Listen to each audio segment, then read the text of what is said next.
Codeforces educational round 128, and let's see the first problem. An array is beautiful if both of the following two conditions meet. There are at least L1 and at most R1 elements in the array equal to its minimum. There are at least L2 and at most R2 elements in the array equal to its maximum. Okay. So you're given L1 and R1 and L2 and R2. Minimum possible number of elements in a beautiful array. Okay.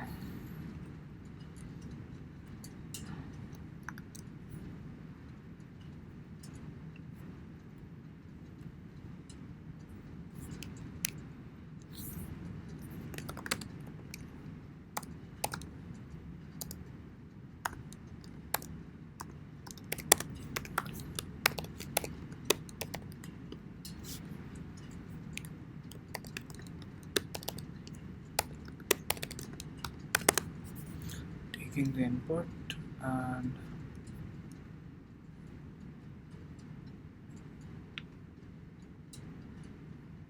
so I think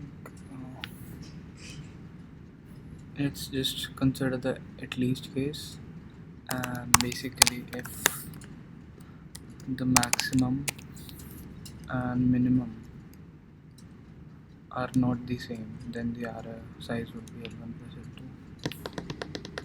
And oh, okay.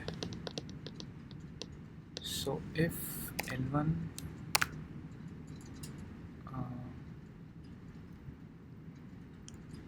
is equals L2, then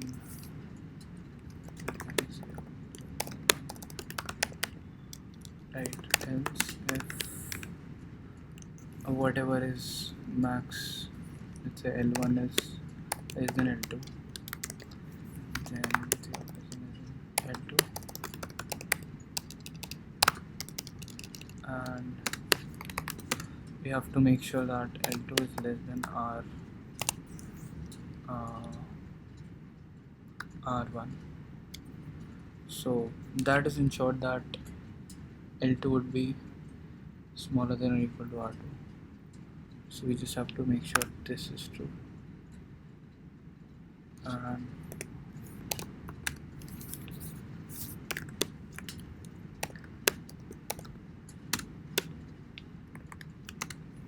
And let's say L2 is actually greater than R1. So L2 is greater than R1. That means that it is exceeding, so we can't have the minimum and maximum element as the same. So then the answer would be L1 plus L2, and else if L2 is less than L1, and similar cases like these.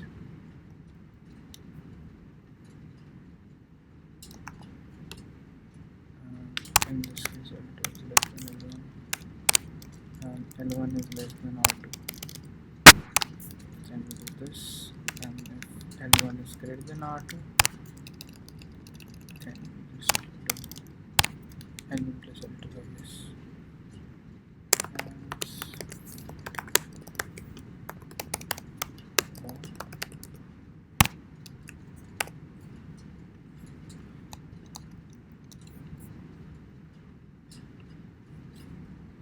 Four, 5, 13, 3, 3, 3, 6. What? A lot of sixes. Why is that?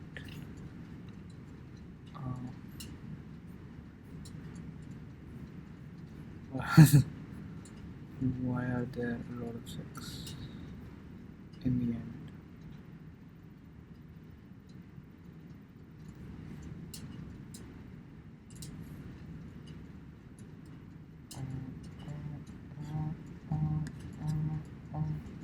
Oh, I got it. This is the problem, I guess. So this is fine.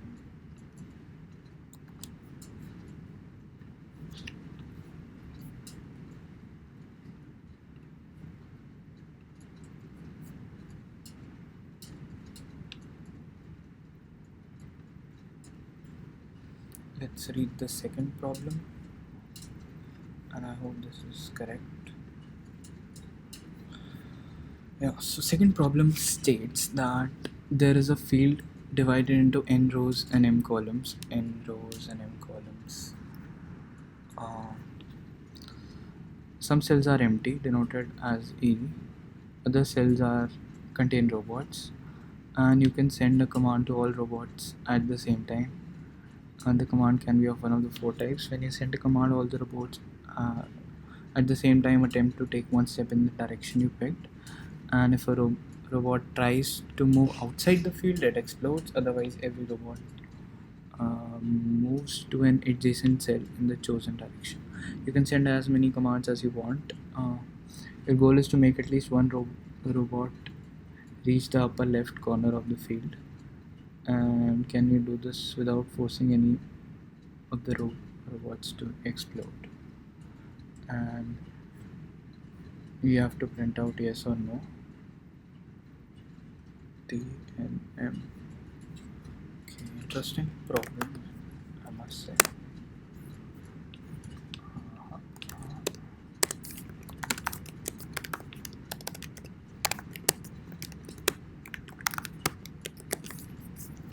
But I think this is like a little too difficult for an educational round B. I don't know.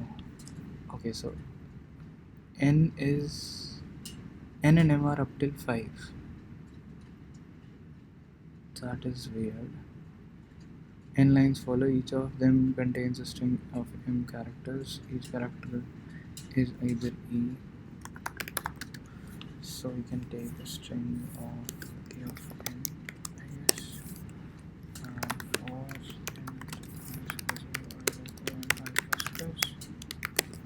and Cn A of I.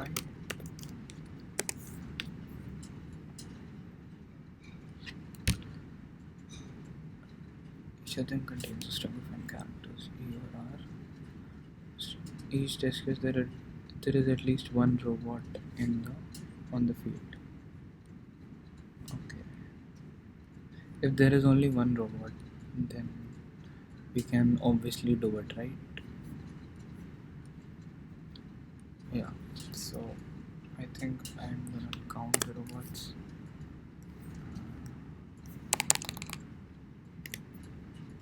So copying this loop. CMT equals 0.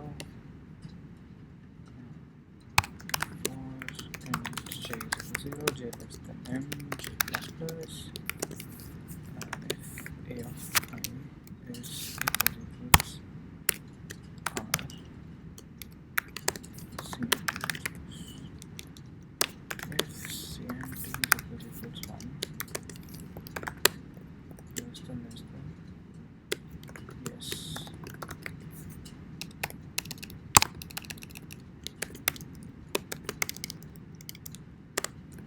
Else. Now what? If count is 2, then I think I'll just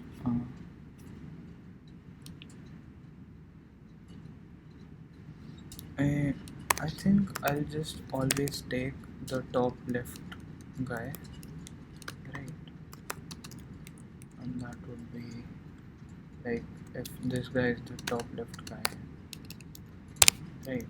I'll just make sure that if there is any robot here, then there is no way we can make this reach here. So the topmost guy and the leftmost guy,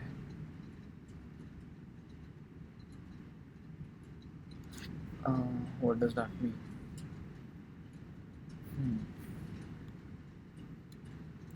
So what this means is that if there is a guy above this that has a lesser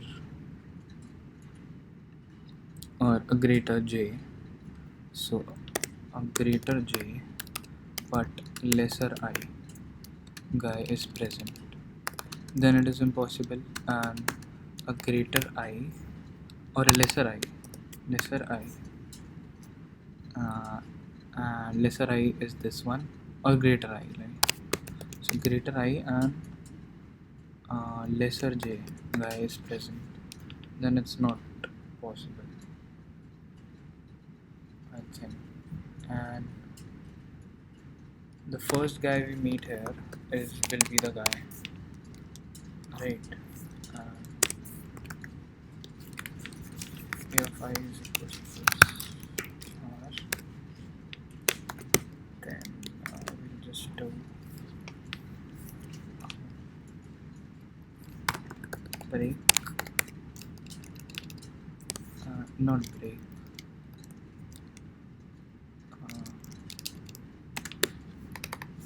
let's say flag is equals to true,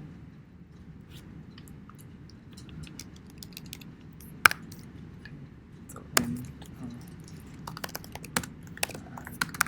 is equals to false, let's say true, then we'll turn flag to false, we'll take pause equals to, and this should be j,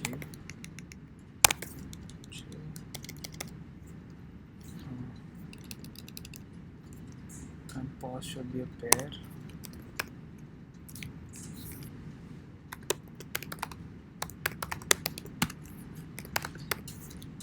and this should be equal to I comma j,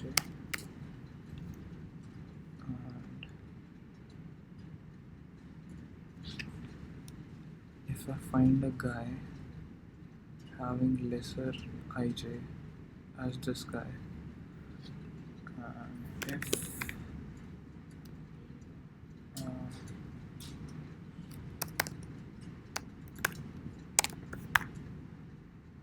post dot first, this is j, post dot second,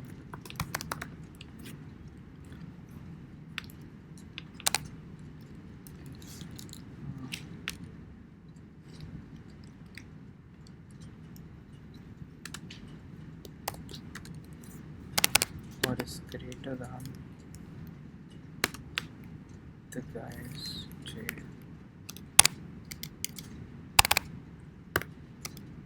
So then I'll just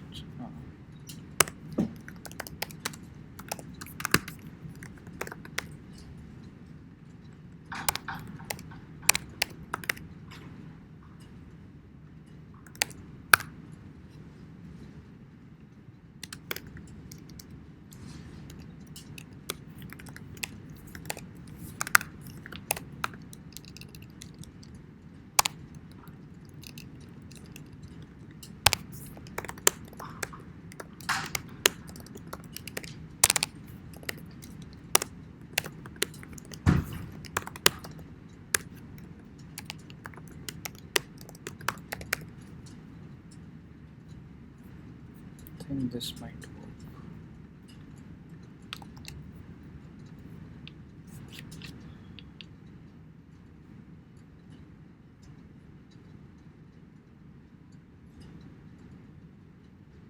Okay.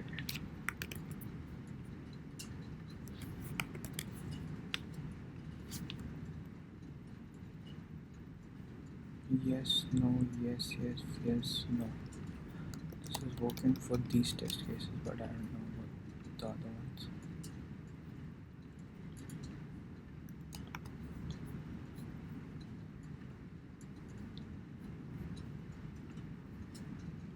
Let's see this C problem. You're given a string S consisting of, okay, that got accepted. You're given a string S consisting of characters 0 or 1.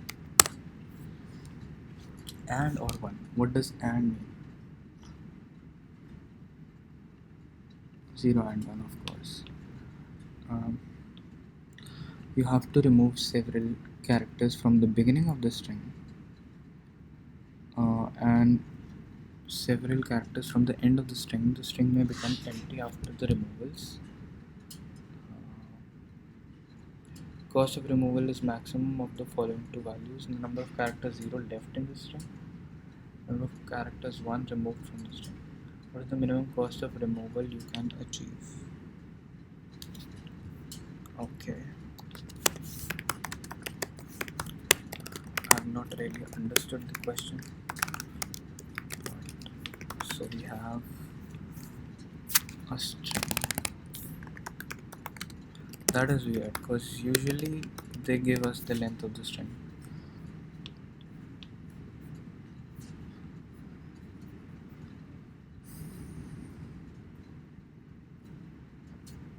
Okay.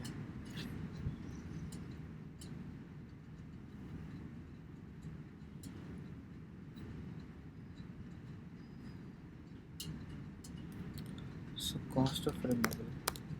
Cost is equals to maximum of 0 left in the string and 1 removed, and we have to remove all of the characters. They may, why have they said that may become empty after?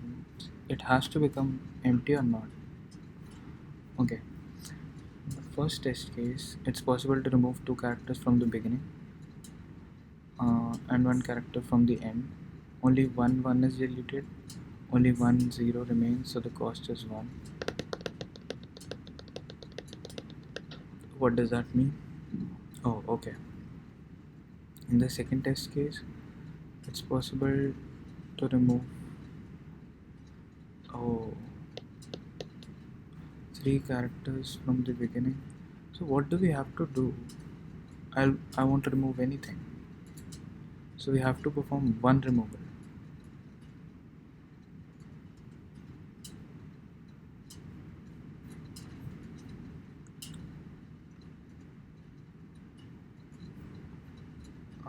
I don't get this problem. What do we have to do actually?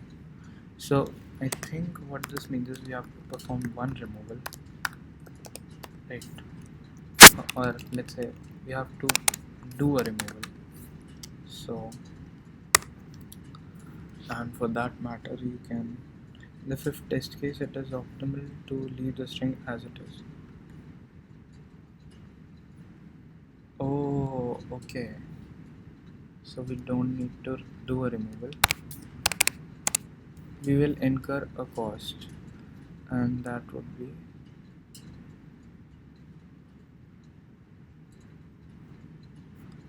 and this question is so confusing. What does this question even mean? I'm not doing this. Dog walking.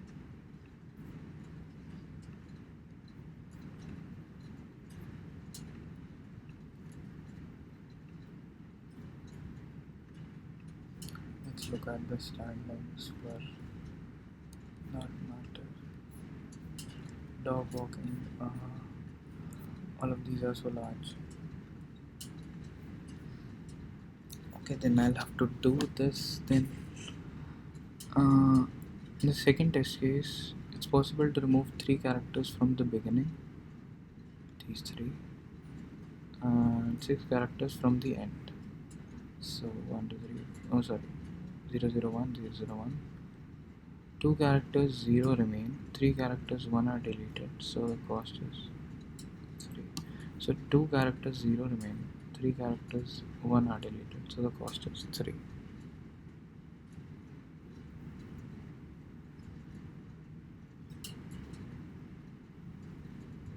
Okay, I get it. So let's count the number of zeros, I guess.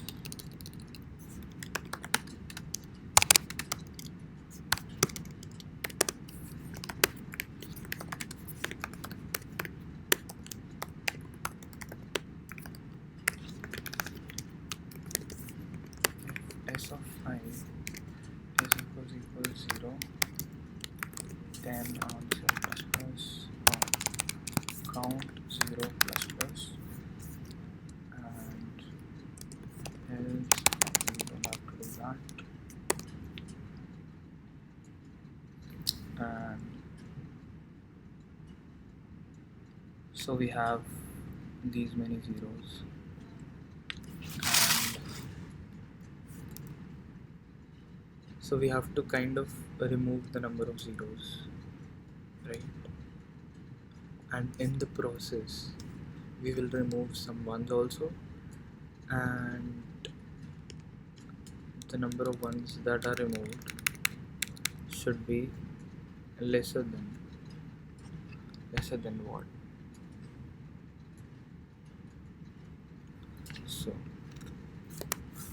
So let's traverse the string from the forward direction.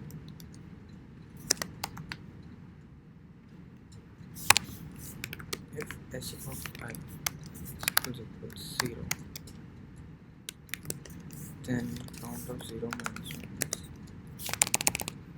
1 is else if we have found a 1, that means, so this is like kind of have become the cost and not the count. And now what to do is count one decimals, right?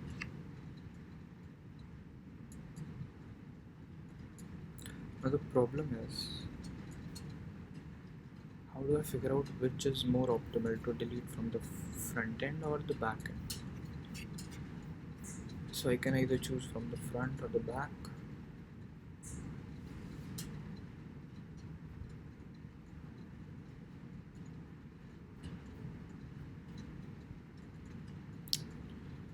So I think what I can do is,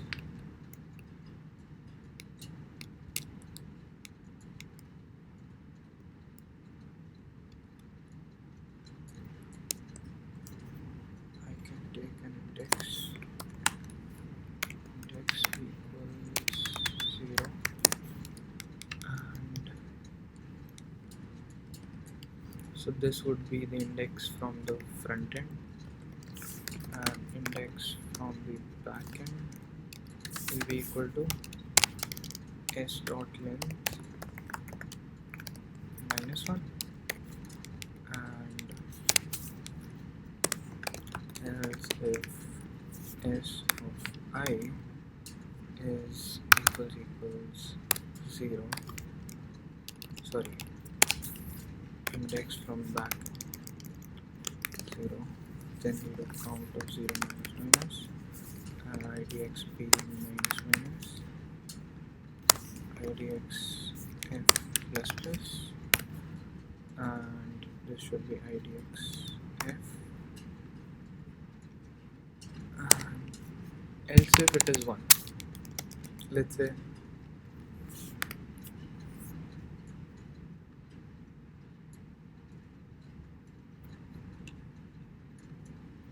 so since it is not a 0, that means it's definitely a 1, right?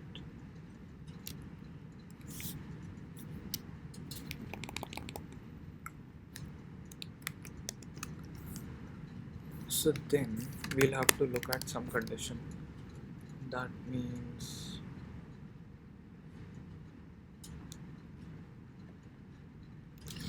I don't think this will be done greedily, I think. I don't know. Because if I get like a greedy approach, then how will I find out that removing this one? So removing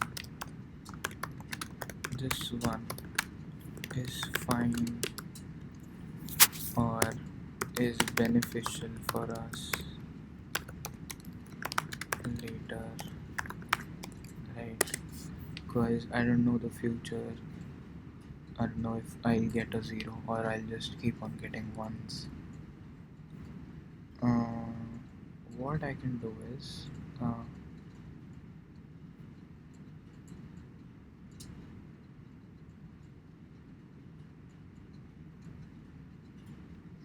and in this one the cost is 0 because there is no 0 remaining, so we could take care of that here, and there are all zeros, so we can remove all of them, and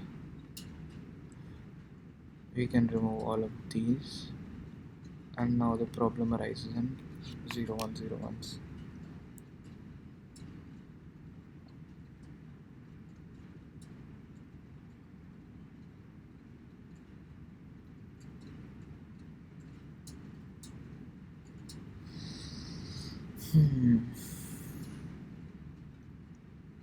Second test case, it's possible to remove 3 characters from the beginning and 6 characters from the end. Okay.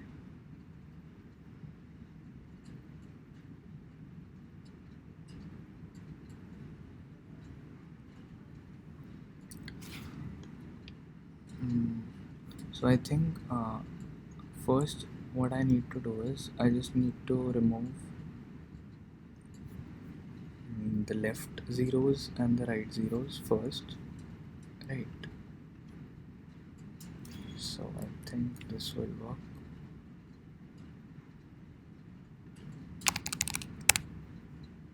Right.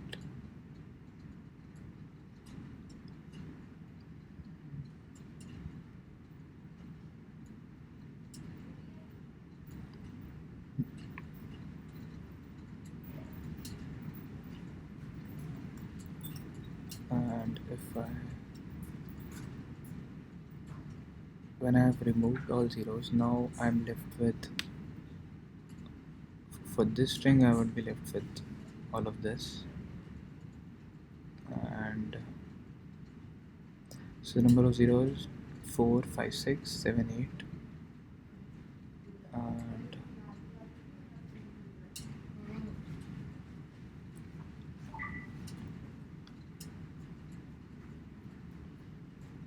so for removing these zeros I have to remove one with them, and for these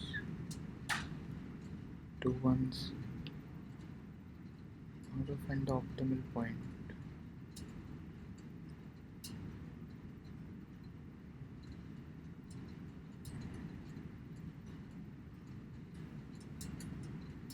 Three characters from the beginning and 6 characters from the end. I think at the end it will always be a string like 1 and some zeros and then 1, right? Because to remove these zeros we would have like, so this would be like the end string, right? Always, because removing this one would not help us anymore. Or what am I saying?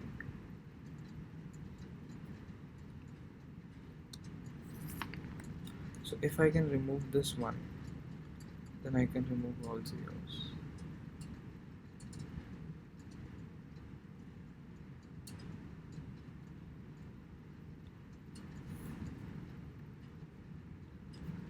What do you guys think? What will be the end string look like always? 2 characters from the beginning, 1 character from the end. Yeah, I think the string would be like 1 1 1 0 0 0 1 1 1, something like this. So 1 star, maybe if you call it 1 star, 0 star, and 1 star, something like that.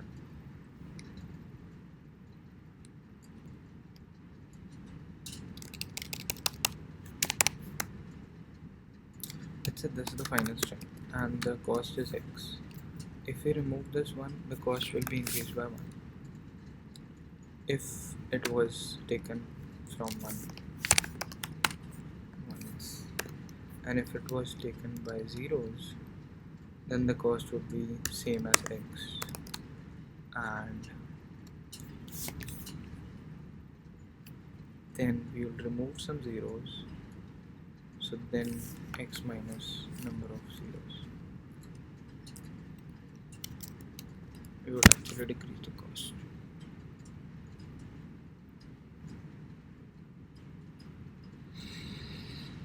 How do I solve this?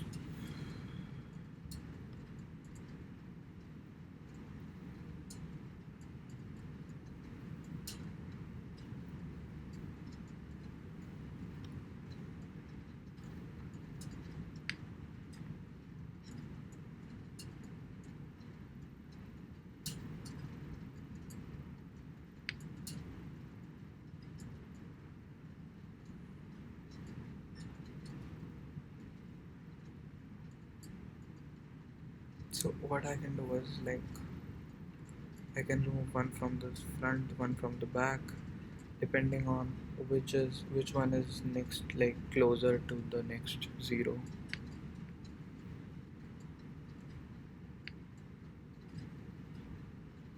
I can keep count of that. But how? Okay, what I can do is I can take an array, um, a vector, and this would hold the position of zeros. Suppose 0 dot push back what I, and okay, let's say while true, um,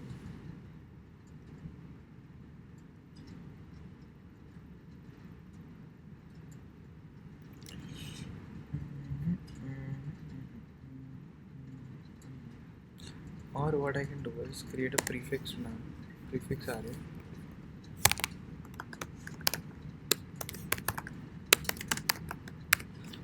storing the value that at this position how many steps away is the next zero.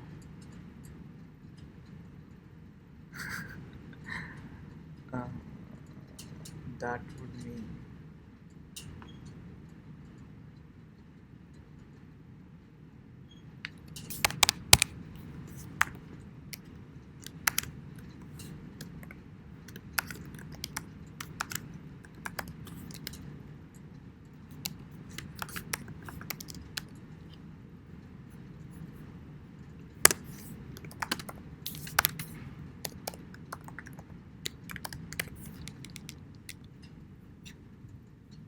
okay, I think I should leave now.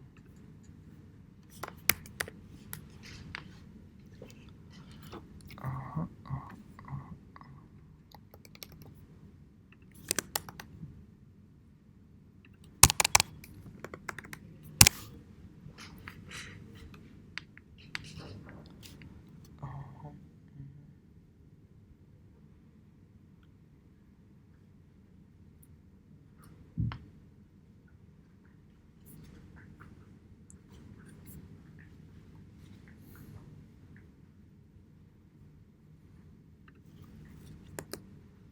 So what I'm trying to do is, let's say if I get a 0, then I store it in like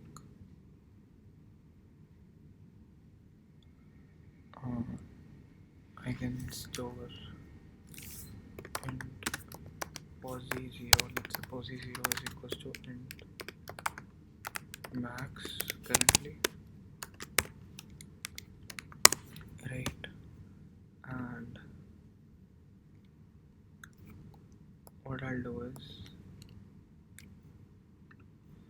I'll place steps away from 0 suffix of I is equals to pos I0, and pos I0 is equals to minimum of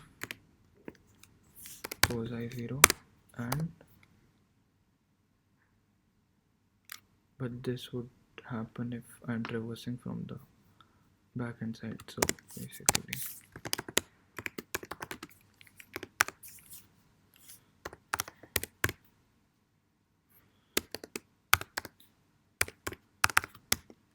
so this would make for the suffix part, and the current position would be I,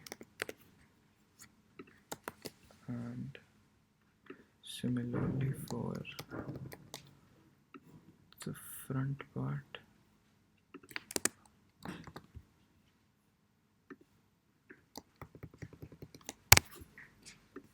just have to do this.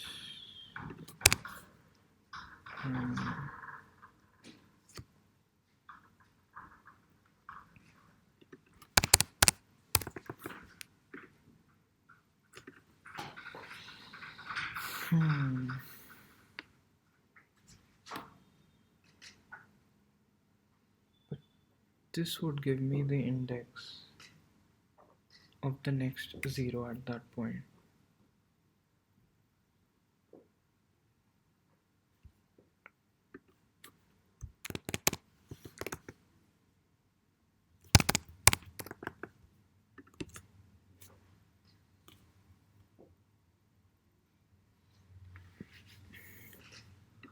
Okay.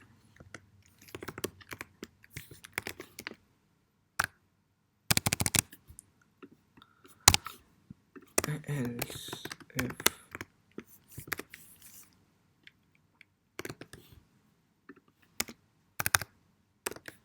so if it's 1, then I'll just look at if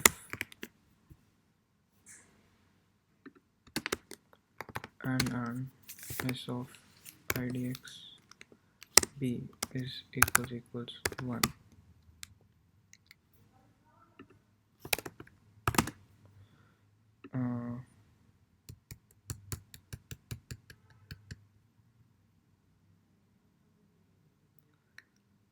Then what I'll do is basically, what will I do? I'll check which is closer. How will I check it? For that location, and this should be idxf, right? Because this is storing prefix. No, this should be suffix then. If suffix of index f is lesser than steps away from prefix of index backward, then I'll remove from the front. Then I'll just do count of 1 plus plus and idx f plus plus.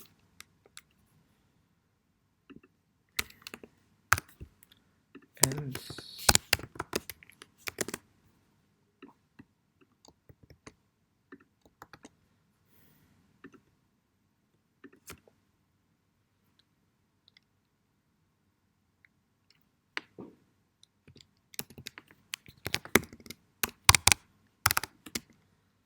and what I'll do is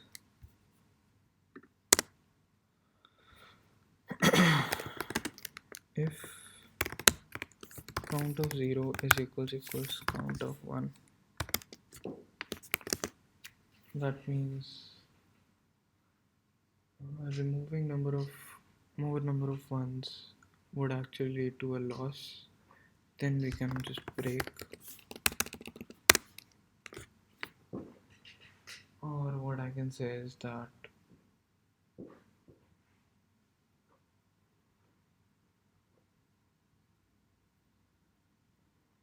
I don't know.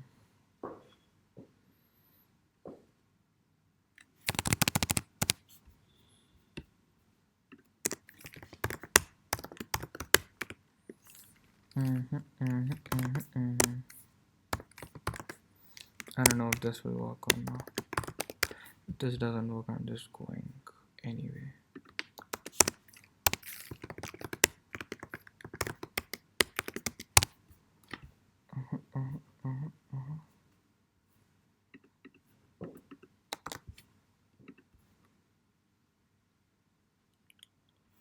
A vector was not declared. So what I can do is I can change this to int.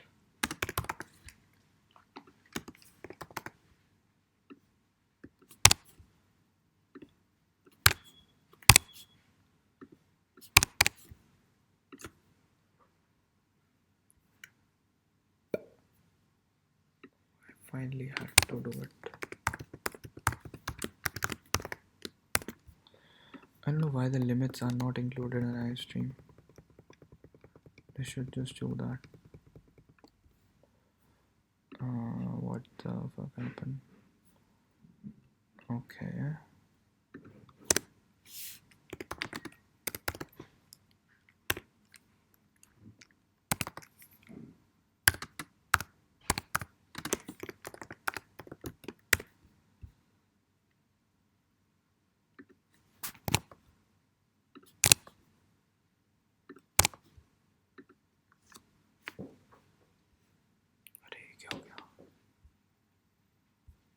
Shit. This is not breaking out of loop.